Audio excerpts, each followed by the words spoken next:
Hello there guys, welcome back to Younes Talks Football, welcome back to a brand new video. I hope all of you are doing well today. This is video number 1 of 2. Make sure you guys are here later on tonight as we wrap up the entire day, and there is only one way for that to happen if you haven't already and you are new, is to hit that subscribe button and hit that notification bell to be notified once I've uploaded. As well as that, keep updated everything Younes Talks Football on all the socials. Links are in the description as well as on screen for you right now. So, make sure you're following on those. This video number 1 of the day is going to be a slight continuation of what we spoke about last night. I will leave a link for you guys right here if you have not seen last night's video, so make sure you check it out to get more context. But we're starting off with Caicedo, very briefly, because we spoke about him yesterday and the reality of the situation right now, and Fabrizio Romano has come out with a little bit of a clarification, you know, for all the Chelsea fans specifically. So let's get into it and then I'll give you my thoughts. Here it is.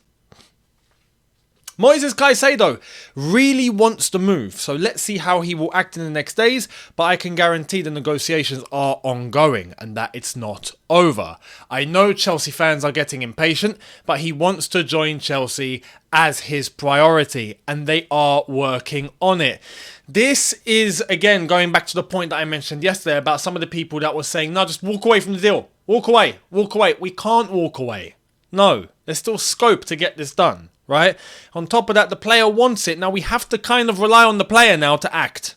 This is where, yes, maybe Caicedo and his team need to start pushing a bit. We spoke about that yesterday, and I made it perfectly clear. Caicedo needs to start making moves now within Brighton to convince them that he does not want to be there anymore. Get a deal done. There is one point as well that I didn't mention yesterday, which is absolutely going to support why I believe at the end of the day, it's Chelsea that hold the keys. Even though Brighton are trying to make it look like no, right? But if, as I said yesterday, if push comes to shove and we get to deadline day, Brighton will be the first ones to fold. Why? They need a replacement. If they were to let go of Caicedo, right, they need a replacement. Now, at the same time, they're going to keep a very unhappy player, or they can use part of the money that we actually give them to go and get a replacement. At the end of the day, if we don't get Caicedo, right, not the end of the world. It'll sting, but it's not the end of the world. Whereas with Brighton, they will have a very unhappy midfielder when they know that they could have used those funds that they got from Chelsea to go and get a replacement and have an extra midfielder that's happy and going to contribute to the way that they want to play. Rather than have someone that's just going to kick up a fuss and not give 100%. That is key. And that is going to always be part of the deal.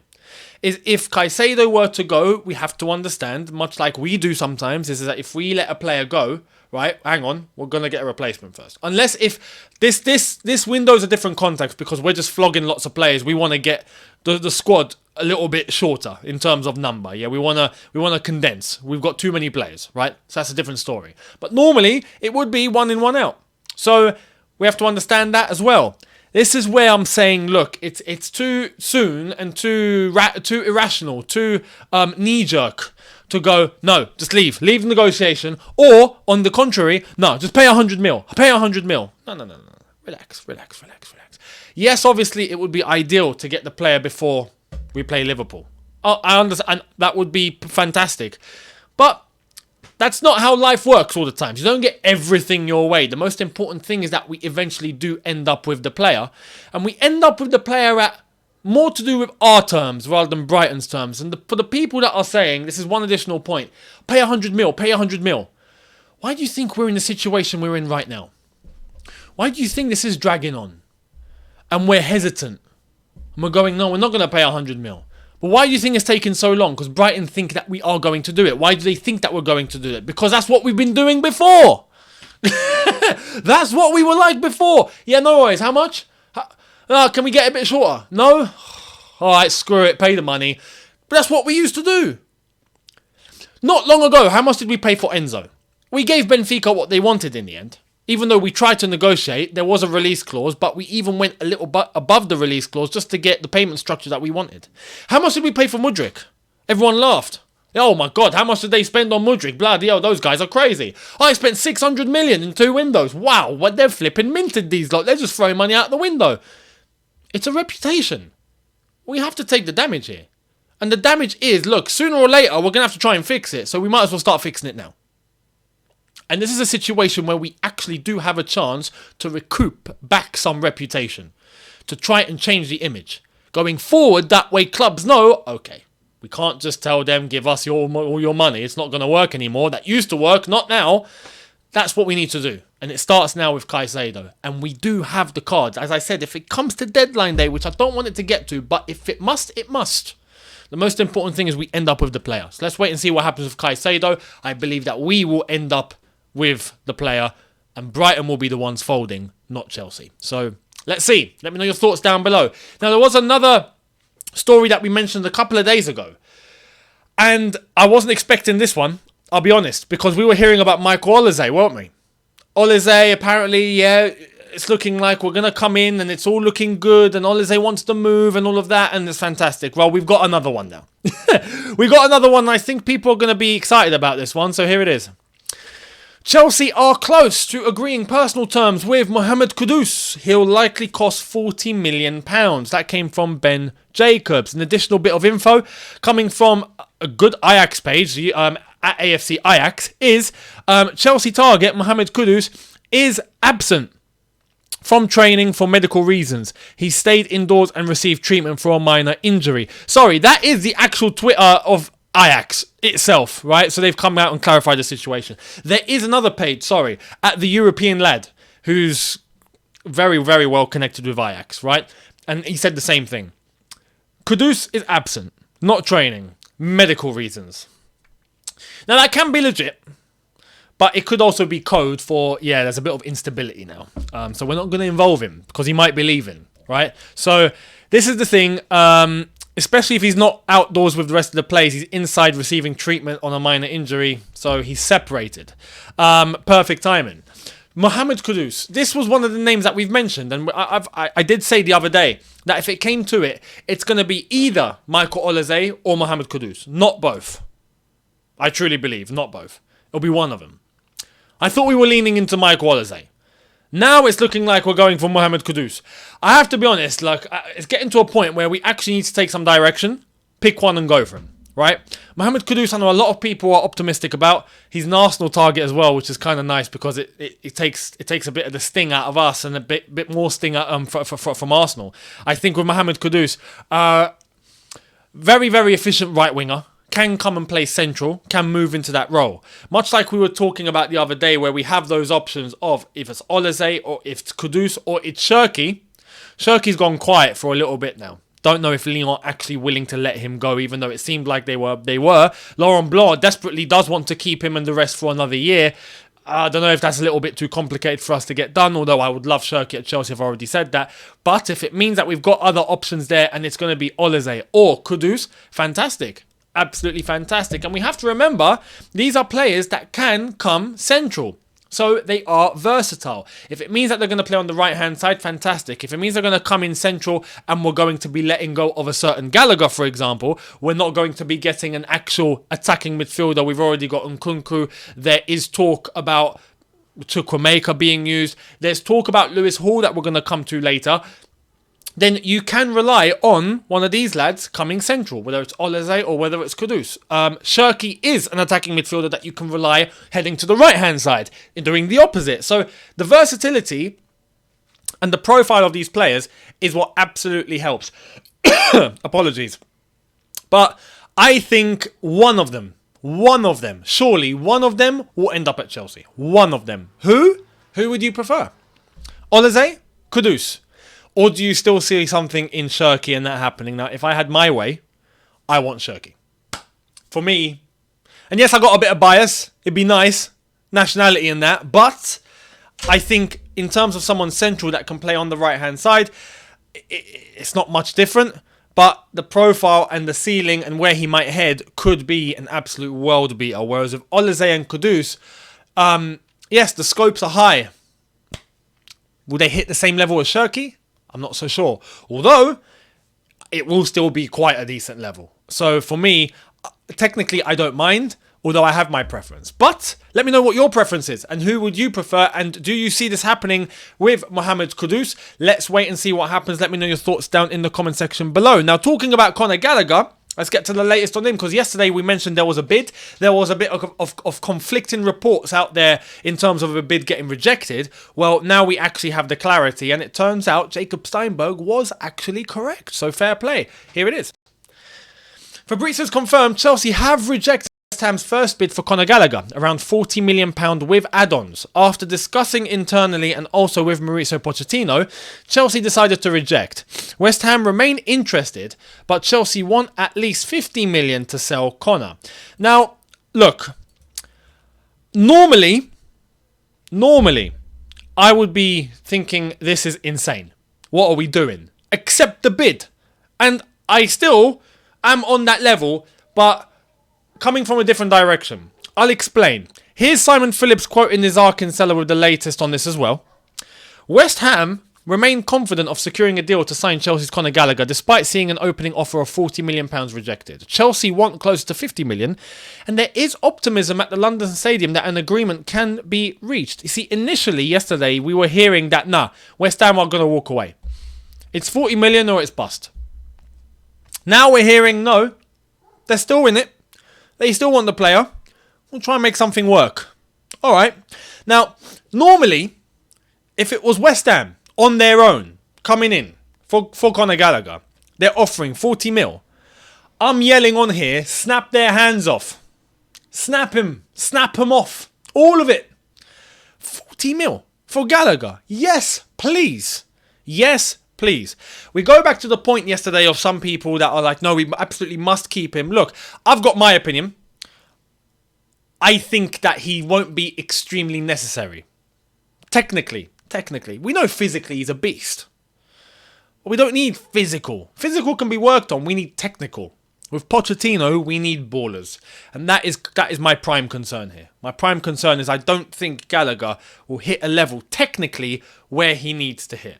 So we can be okay with moving him on and bringing others in. Right? Not a problem. I think Chelsea will be more than okay. Some people are worried about the squad depth. We can't let go of another midfielder, even though, like I said yesterday, what's going to happen with Casadei and Santos if they actually do impress in this preseason like they have been? They are more than enough to be in the squad. Absolutely. Not just that. Chukwuemeka is the backup to Nkunku, who is going to be playing in the position that everyone's screaming for Gallagher to play in. On top of that, Lewis Hall, that I said I would mention earlier on, Lewis Hall is looking to be incorporated as a midfielder now, his natural position. So that's another one. So people talking about squad depth, I think we'll be all right. We don't need to worry. People, I think, are in the mindset of, oh my God, we've let go of this player. We let go of Havertz, Mount, Kante, Kovacic. All these guys, right, are gone and everyone's panicking. We wanted to do that in the first place. We had a squad of close to 40 men. We had to get rid of these guys. Everyone was happy at the time they were all getting bumped up left, right and centre. Now, simple. We've got a good number in the squad. We'll be okay. Don't panic. But the one point that makes me okay with this rejection is what I'm about to show you on screen right now. Here it is. It is understood that Tottenham is a more likely destination for Conor Gallagher than West Ham. So there's competition. Okay. If there's competition, yes, reject. Wait for the next team to come in with a better bid. And then let the bidding war begin. And then whoever gets the highest bid gets the player. And we get a bloody good sum of money for a Conor Gallagher. Can you imagine us getting 45 million for Conor Gallagher? Let's put it into context. Mason Mount left for 55. We're going to get 45 for Conor. Beautiful. Beautiful. That's fantastic. You know? Oh, well, Mason Mount technically 60 total, but 55 plus 5. Havertz 60 plus 5, 65 total technically. But yeah, 45 for Conor Gallagher. Beautiful deal. For me, I think that's great. But I feel like Chelsea know they can do more. They want close to 50.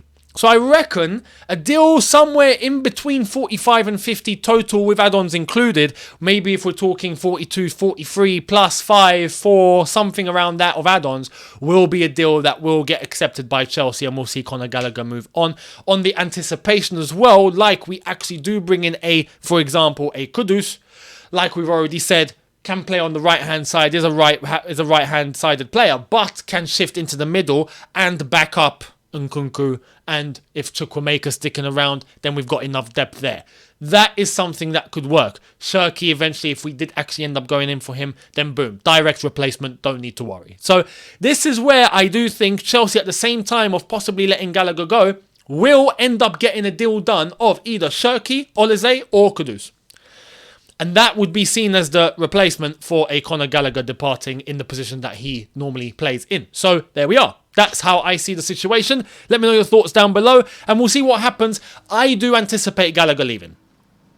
But I do want to say, just to wrap this whole thing up, if Gallagher leaves, it'll be fine. We'll be okay. I can see panic. There are some people legit panicking. Oh my God, no, we can't do it. Now I do want to stress one thing. If Poch is absolutely adamant, which so far doesn't seem like he is, but if he's absolutely adamant, like, no, I must keep this player, then fair, keep him. I'm not saying go against the manager. No.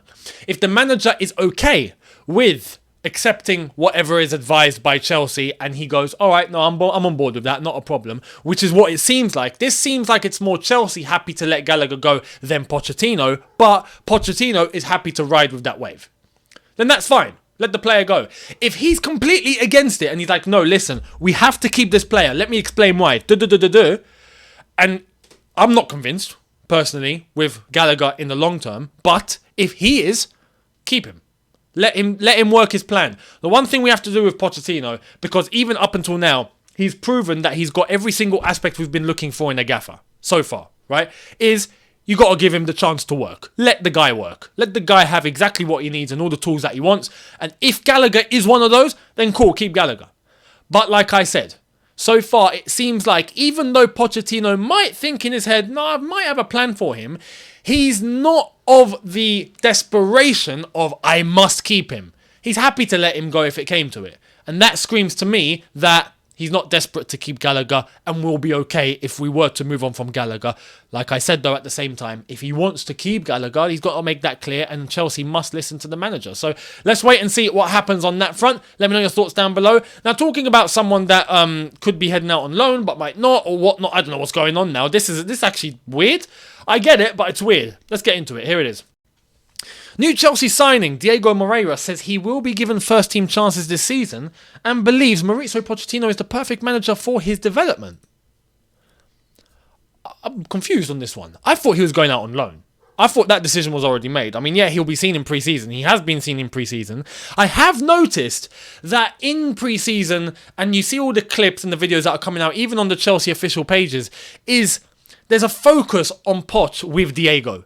There's a lot of communication between Poch and Diego. And Poch is telling him exactly how to run, how to move, what space to penetrate into, where to head into, where to take the ball, where to link up. He's focusing a lot on Diego. Could that still be preparing for a loan move? Yes. But we know Diego Moreira is quite raw. When you look at the ones that have come in, there's Casadei, Santos, Moreira, and Angelo Gabriel. Those four, right? The one that looks the most raw is Diego Moreira for me. Angelo Gabriel is the most surprising, I feel. He's the one that's got everyone going, whoa, I didn't expect that. Santos and Casadei, there is a sense of expectation, but I feel like they've both exceeded that expectation. Not as much as the exceeded expectation of Gabriel, like I just mentioned, but both of them have still done a fantastic job and made everyone go, wow, okay, they're ballers, they're fantastic. Moreira looks raw, so I would think he'd go on loan, especially if Angelo Gabriel were to stay, but we already know that the plan seems to be, from even before we got him to Chelsea, was that he would go on loan to Strasbourg. So yeah, is Moreira going to stick around? But in that case, if he does, is he going to play if we get an Olise or a Kudus? Because at that point, you're really looking to pile up that position. We'd have Sterling, we'd have Olise or Kudus, and we'd have Moreira. You know, that's a bit jam-packed. So let's see how that one's going to turn out. And now we're talking about the right-hand side there. On top of that, Noni Madueke. We've kind of forgotten about Madueke. We have to remember him. So this is where I'm thinking, nah, Diego Moreira, surely he goes out on loan. Surely he goes out on loan. Even if he goes to Strasbourg as well, surely he goes somewhere out on loan for the season. We'll wait and see. And if he doesn't, I would actually be surprised. But Let's wait and see what happens. Let me know if you think he should or he shouldn't go out on loan. Now, before we wrap up, big news from Mbappe's saga. This is probably going to be a daily segment now on the channel, isn't it? Up until this situation is resolved. The Mbappe hour. Here it is. After September 1st, Kylian Mbappe will have the opportunity to sue PSG if he remains excluded from the group. The club could then be exposed to several sanctions, such as a breach of contract at the fault of the employer. This is referencing what I mentioned yesterday, that there would be some sort of punishment if it came to a time of the season where Mbappe is not being used and he's just shunned from playing. Mbappe does have the power to take action against the club. So this is where we're talking about him just sitting on the bench doing nothing. Well, he could if he's involved in the squad, but you risk having him in the squad and causing turmoil in the dressing room if he's not playing every game. If he's just on the bench, he's involved, so there's no breach of contract because he's in the squad, he's been picked, he's been selected, but he's not playing, he's just sitting there. You don't want that around your team. So this is where PSG got to make a decision. And look, actually, now, before I say what I'm about to say, check this out, and then I'll explain. Kylian Mbappe will be due a €60 million loyalty bonus by PSG if he's still at the club on 1st of August. Look, as much as we want to talk about Mbappe, what he's trying to do, how he's trying to maneuver this and whatnot, like I said, and as much that I do believe PSG have seen the light, I do believe that PSG are doing everything they can to get their way now completely, and I think they're justified with the actions that they've seen from the player. The player's not acted professionally at all, and I understand where PSG are coming from, but it was PSG that allowed this to happen in the first place. They have to accept that. This is what happens when you give that much power to a player. They have screwed themselves here, PSG, man. Like I've said, I know you can always right your wrong. You can always learn from your mistakes. But the mistake is the mistake, and you're going to have to face the consequences. Right now, PSG are facing the consequences. It's as simple as that. You have done way too much to give power to this player initially. And this is the consequence. Simple. He's going to get a loyalty bonus just because he's still at the club. A loyalty bonus. So you clearly knew that you were worried he wasn't loyal. So you're going to give him a loyalty bonus in case he is loyal. That's like having a child, right? And you know he's going to do wrong. Or you reckon he's going to do something mad. So you reward him for just acting as he normally should. No. If you are acting like you normally should, I'll tell you you're acting like you normally should, but I'm not rewarding you for it. If you exceed and you do something that's fantastic, then yes, you're getting rewarded. If you're doing something and I go, wow, well done on that, fantastic, you're getting a reward. Brilliant, of course. But you're just chilling, not kicking up a fuss. I'm going to reward you for that. Nah, brother, you're tapped. You're mad. But this is the thing, PSG, I've allowed this to happen. And look, don't do that again. The moral of the story is don't give a player this much power at any football club. No player is bigger than the football club. And that is something everyone should stick to. So that's the lesson of the story. That's the moral of the story that we're going to end this video on. So you can take that life lesson with you and apply it in all of your individual lives. You don't have football clubs. Maybe some of you do. I don't know. I don't know who watches. But we'll see how this saga is going to end with Mbappe. I think it's going to be a long one. So yeah. Thank you all so much for watching. Let me know your thoughts down below in the comment section below with everything that you have to say of everything that I've discussed so far. Do not forget, if you haven't already, hit the subscribe button, hit that notification bell to be notified once I've uploaded. Video number 2 will be coming later on tonight, so make sure you guys are here for that. Catch me on the socials. Links in the description, on screen right now, at Younes Talks Football on Instagram, at Y Talks Football on Twitter, and at Younes Talks Football on TikTok, as well as the second channel, Younes Talks, where I did upload a new video yesterday, so go and check that out. Link in the description. Subscribe over there too if you like it, and I will see all of you tonight for video number 2. Have a good one, people. See you lot then. Take care. And peace.